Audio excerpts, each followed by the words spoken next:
Welcome to Brew Crime, where we drink brews, talk crime, conspiracies, or whatever catches our attention. This is your Blue Ranger, Mike. Aye, Rangers. Hold on, wait. Here we go. Rangers. Obviously, I was not expecting that. Well done, you. Well flippin' done. You know, I really always wanted to be the Green Ranger, but I think I'm probably more Billy, the Blue Ranger. See, I didn't know. That's why I yelled blue, because I'm like, I don't even remember what the hell I watched it when I was little, and I don't remember it at all. There's always this argument that, you know, Power Rangers was really just kind of racist and misogynist. So like the Red Ranger was boy and the Pink Ranger was a girl and the Yellow Ranger was Asian and the Black Ranger was black and the White Ranger ruled over all of them. So and then they all went to crime. Yeah, a chunk of them. A good chunk of them. Yep. Yes. So obviously you can tell we're gonna do a series of episodes on Power Ranger crimes. Ooh boy. And of course it turns out my Power Ranger that I'm doing my stuff on was actually more of an extra on the show, but it's one of the most prominent ones they talk about. So yeah. The title for my case is Go to Jail Power Ranger Extra. I like how, and you'll hear mine next time, but our titles are kind of close. Nice. So the pairing I went for was Superpower Palm Sour, but it's just because it's got power in the name. This is from Fuggles. What do they call themselves now? They used to be Fuggles and Warlock. I think it's just Fuggles beer now. And it's a 5.5% alcohol Palm Sour, which would mean that it is pomegranate sour, yeah. And it's kind of a deep orange, cloudy beer with a white head. It's definitely quite tart smelling. Smells kind of like pomegranate, but just kind of fruity. Yeah, big one note pomegranate flavor. Kind of mild on the tartness. It's almost just like some fruit juices are a little bit tart, like pineapple juice. It's got kind of that tartness going on. Yeah, it's not bad. Kind of like our memory of Power Rangers. It's not bad. Have you ever seen, I don't know, on Netflix there's this When We Were Young kind of a show, and they do an episode on Power Rangers. It is fascinating. And I have not seen that. I tried to watch the new movie though. I know, god awful. Yeah, no, not a fan of the new movie. I prefer the original Power Rangers movie with Ivan. Was one? Yes.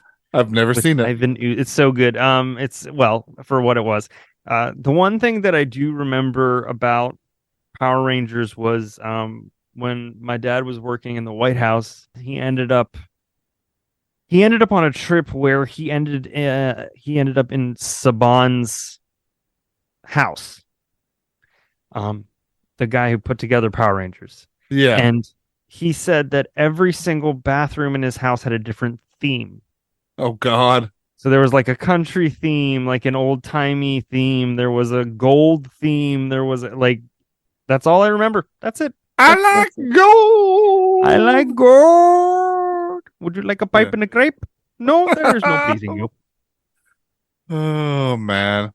Anyways, Power Rangers. All right. Let's go. Yes. Go. All right. John Julius Jacobson Jr. was born on August 12th, 1979 in Sun Valley, California. John Jacob Smith. No shit, right? He grew up with an abusive father who made the drug speed and would do basically anything to make a buck, it sounds like. God. John's dad would force him to start child acting. He would get parts in commercials and make a break with one episode run on the original Mighty Morphin Power Rangers at the age of 14 on episode 55 of season 1 that aired on May 4th, 1994. I appreciate how you called it a one episode run. As if there was That was almost every article I read said that, and I'm like, I got to put that in there. One. Yeah. But again, like this is like whenever you hear about Power Rangers that ended up committing crimes, this is the guy that comes up first. Yes, I think, and the So, guy I picked comes up second. yeah. As a note, yes, the first season had 60 episodes, which is batshit crazy. Most shows Yep. have 30 back in those days, right? Not Saban. No, no, no. No, no. Just 60. fucking wild 60 episodes. Which means he bought a bunch of Japanese entertainment and was able to cut it in. Yep. And therefore, we have 60. One of the crazy things, I didn't write this down, but I remember seeing the guy who played that like the talking head. Yeah, Zordon. Zordon. He got paid for like half an hour of recording, and then they used it all season and never called him back. Yep, that checks out. all they needed him to say was Rangers. Exactly, right? So his time in acting would not last long, though, as he hated doing it as he was forced into it. With this, he started to forget his lines, and his father would scream at him on set. Aww.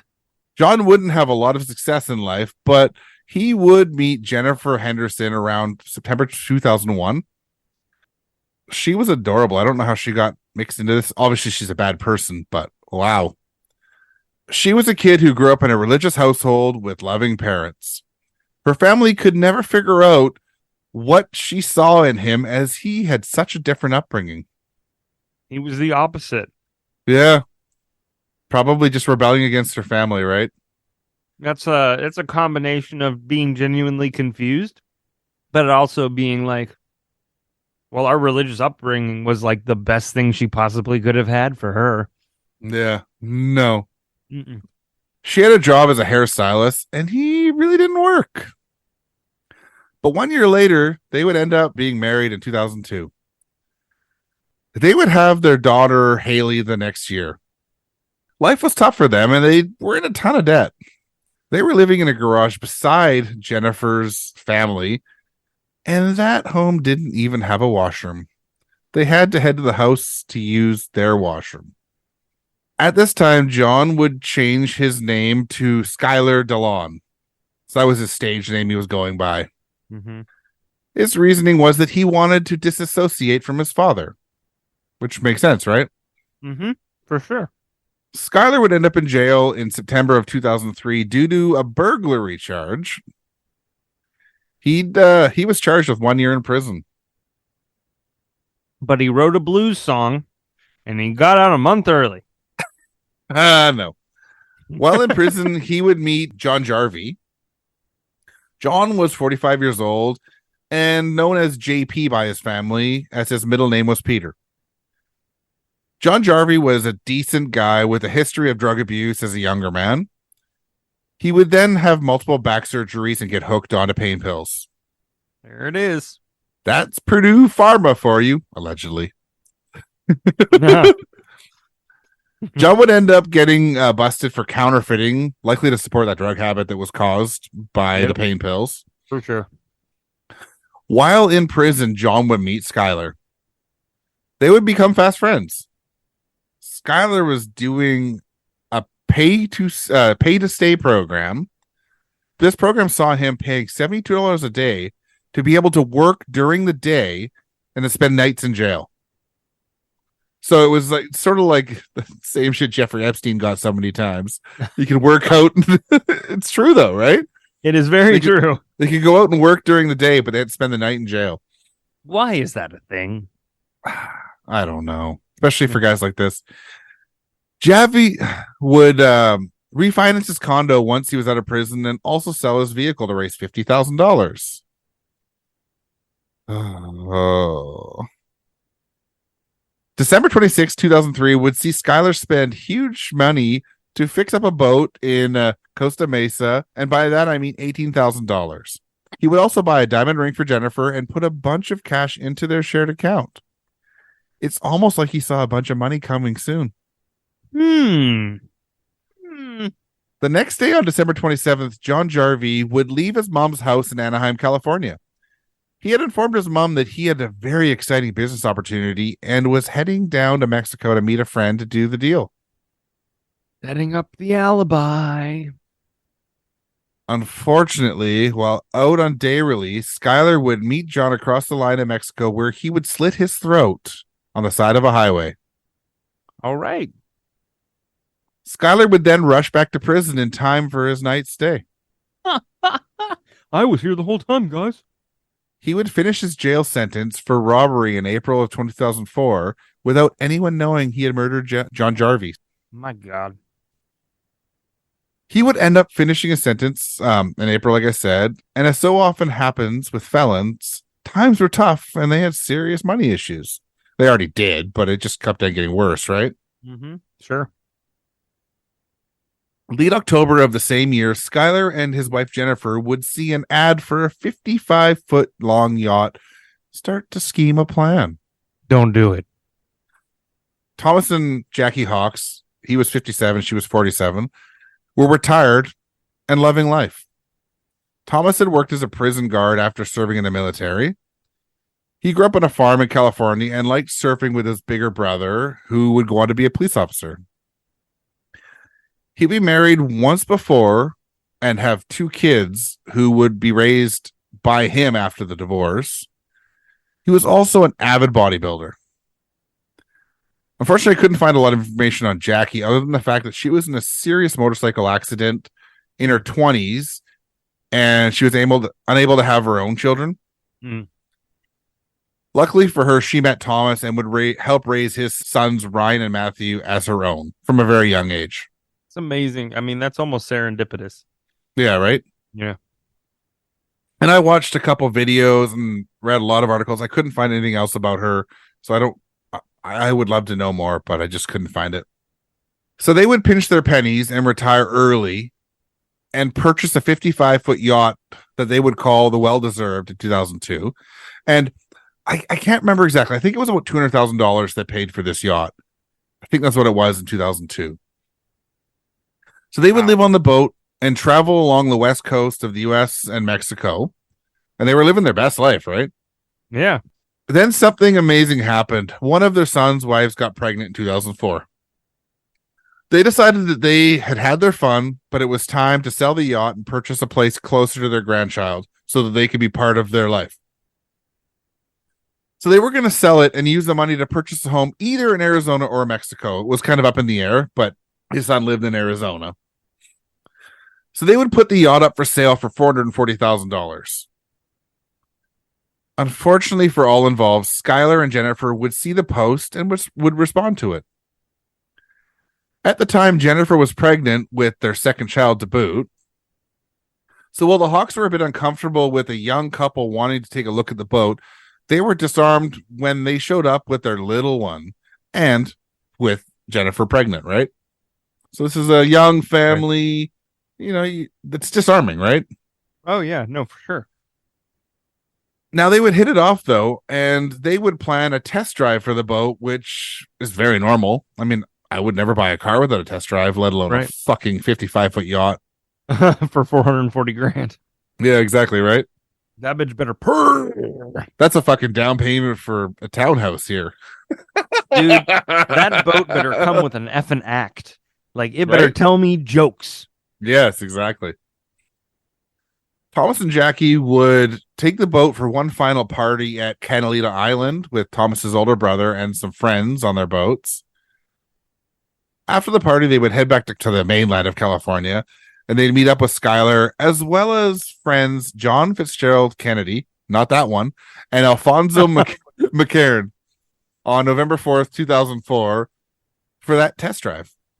Are you telling me the test drive was on the grassy knoll? On the watery knoll. So Jennifer stayed home with her toddler instead of heading out on this trip. Originally, Skylar reached out to friend Myron Sendora Gardner Sr. to bring him into the scheme, as he was a former Insane Crips gang member and an ex-con. Ah, crazy name, crazy life. Yeah. Myron said no, but recommended this JFK.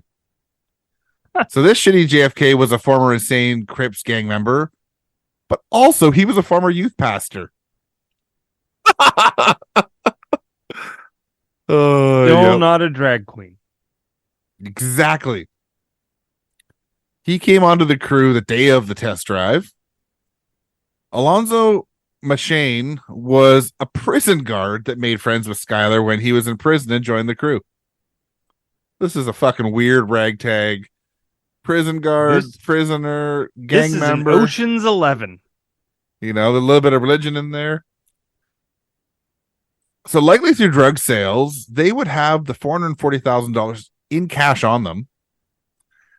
They would enjoy the seas and at some point make the sale of the boat.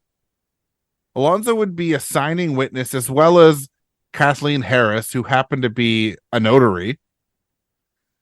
Well, she was not an accomplice. She just got wrapped up in all the details of this, although it does sound like she might have been bribed to predate the signing of the notary stuff. So, she didn't get charged with anything, but a little sketchy. Mm-hmm. Somehow, either through forgery or just somehow someone missing a line on the contract, Skylar would be signed over power of attorney of Thomas and Jackie's bank accounts. Fascinating. Sometime after this, the three men would tie both Thomas and Jackie to the anchor and throw it overboard. What the fuck? Yep. Oh, Their bodies have never been found. oh, Jesus. Yeah, right? So they'd motor back and moor the boat at its home dock in California, but did it really sloppily. It was poorly tied to the dock and it was messy. There was a towel hanging out of one of the portholes. And this is not that family. It was always spotless and it was tied up perfectly. They would take the couple's 1998 Honda CRV and give it away to someone at a trailer park in Mexico. Just trying to get rid of it, right? Hide it. Sure. So the family started to get worried when they had not heard from the couple because they would always be in close contact. Things got ratcheted up when on November 26, 2004, Skylar and Jennifer tried to take money out of Thomas and Jackie's account from Mexico. While they had all the right paperwork, the bank was not giving them any money. The bank would contact their emergency contact, Thomas's older brother, Jim. Jim, being a former police officer, would ring alarm bells really quickly. He would head down to the dock and find the yacht in terrible condition and call the police right away. So a quick initial search of the boat would happen on November 27th, as they thought they saw a smear of blood on the boat. So that was like, we don't need a search warrant, just get on there. Right. And it turns out that smear of blood was actually just rust, but it looked like blood. So they got on there. They would find a worrisome receipt from Target on this search that had bleach as well as garbage bags on it. All right, Dexter. Yeah. They would back off the boat and get all the proper warrants to search the boat properly. They did contact the Target and they would find a video of the sale. It would end up being a video of Jennifer's father, Steve, purchasing the goods as well as Tums, probably because they're shitty people, give you heartburn. Yeah. He was only involved in that he was asked to purchase this stuff to clean their new boat. So he was not involved with any of the criminal stuff. November 29th, the police were back on board the boat to search it very, very closely. The CRV would show up as a person in Baja California and Mexico would hear about this story and call in a tip. There was a bunch of news stories going on about them being missing and everything. Sure. On November 29th, Skylar would be brought in for questioning and he would show the proof of purchase of the yacht. He would also claim that the Hawks would leave in their car with the cash from the sale. He would have quite the story and be believed for a little bit of time. He would offer up that he bought the boat with money he got from an armed robbery in 2002, though. Whoops. Oopsie.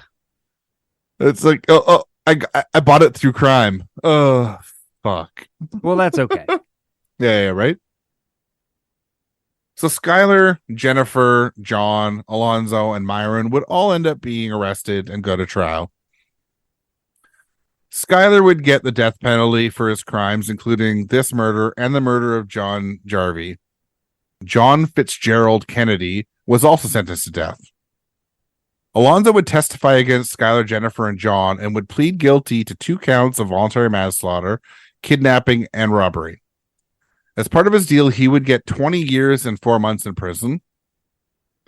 Jennifer would end up with 2 counts of life in prison due to the fact that she was part of the planning, but not there during the murders. Myron Gardner would also plead guilty to accessory after the fact and would spend 4 years in prison. Now Skylar was not done making news in prison. He would try to hire a hitman to kill his dad and a cousin. Okay. The 2 were noted as possible accomplices in the murder of John Jarvie. Mm-hmm. Skylar would then partially sever his penis in March on March 13th, 2008 with a razor blade. What? What? This took a left, friend. He would spend time in hospital, but be back in prison the next day. So that was a quick surgery. Jesus. Things quieted down for Skylar for quite some time, it seemed, but in 2019, Skylar would have their gender officially changed to female. It would change their name to Skylar Priscilla Dillon. Mm-hmm. I've made it very clear that I'm very against the death penalty, but California has stopped all executions. So it is likely that Skylar and John Fitzgerald Kennedy will live the rest of their lives in prison on death row. Also, Jennifer will never see a day outside of prison, and Alonzo will have to make it over 20 years before he can leave. It's safe to say that none of these 4 will likely ever see freedom. Not only are the Hawks family and friends victims, but so is the toddler of both Skylar and Jennifer. These losers left a trail of destruction behind them, and it's just terrible. And I didn't find anything about their toddler or their child that was born after, but I have to assume that when they find out about their parents, if they haven't already, they're going to be fucking horrified. Yeah, well, at least don't have to worry about catching their dad in a Power Rangers movie. Not anymore, because it's now mom and mom. Yeah. That one show run. Yeah, that one episode run. Well, that's my Power Rangers episode. Yeah, agreed. So thanks for tuning in to Brew Crime. You can find us on all social media platforms at Brew Crime. We have a Facebook group at Brew Crime the Group. If you'd like to support the show, head to patreon.com/brewcrime-now. Money goes towards upgrading equipment and making the show that much better. You get 1 bonus episode a month, as well as early ad-free access to our episodes. So shout out to our Patreon supporters, True Crime Nana, 3 Resin Podcast, and the Faves of Our Lives. All cases in Brew Crime are written by Mike and JT or a writer we credit on the episode, and sources are put into our show notes for each episode. We always want to give credit to the people that research the cases we talk about. Check out our store at tpublic.com/stores/brew-crime-podcast, where you can purchase gear like t-shirts, phone cases, stickers, pillows, and all kinds of other cool stuff. Brew Crime's intro was created by Mike using Creative Commons Attribution licensed audio from purple-planet.com, soundbible.com, and freesoundeffects.com. Logo designed by Ben Greenberg. Thanks for listening to this episode of Brew Crime Podcast. Go Power Rangers! Aye, aye, aye! Hear that jingle jingle? It could be Kris Kringle, or a home invader coming down the chimney, a jilted lover flashing a knife under the mistletoe, or a disgruntled co-worker at the office Christmas party, lacing the punch with arsenic. It's disgusting. Jen and Cam, the hosts of our True Crime podcast, are always on Santa's nice list. But this holiday season, they're filling your stockings with 12 nightmarish crimes committed by the lowest scumbags on the naughty list. It happened in Florida, so everybody's now going, yeah. They'll be coming down the chimney, counting down the 12 nights till Christmas. Did I say it 1, 6? 2, 3, 4, 5, Yeah, 7, 8, that's 9. it. With a different true crime case every night, each one naughtier than the last. This one is a doozy. So spike your eggnog, It's going to make you want to regurgitate. because you'll need it for our true crime podcast's 12 Nightmares Before Christmas. They're coming to town December 13th through 24th. Listen to our true crime podcast on your favorite podcast apps. Well, I cannot wait. Hit me with it. Let's hear it. Let's hear it. Dive right in. Mighty Morphin's power. Excuse me. Her family couldn't. Oh, whoops. This program was for Excuse me. Holy shit. My tacos. John Fitzgerald. You get one episode a month, as or